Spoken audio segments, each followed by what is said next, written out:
కొణిదెల పవన్ కళ్యాణ్ అనే నేను శాసనం ద్వారా నిర్మితమైన భారత రాజ్యాంగం పట్ల నిజమైన విశ్వాసం విధేయత చూపుతానని, భారతదేశ సార్వభౌమాధికారాన్ని సమగ్రతని కాపాడుతానని,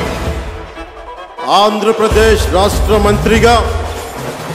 నా కర్తవ్యాలను శ్రద్ధతో అంతఃకరణ శుద్ధితో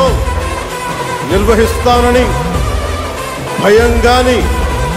పక్షపాతం గాని రాగద్వేషాలు గాని లేకుండా రాజ్యాంగాన్ని శాసనాలని అనుసరించి ప్రజలందరికీ న్యాయం చేకూరుస్తానని దైవ సాక్షిగా ప్రమాణం చేస్తున్నాం.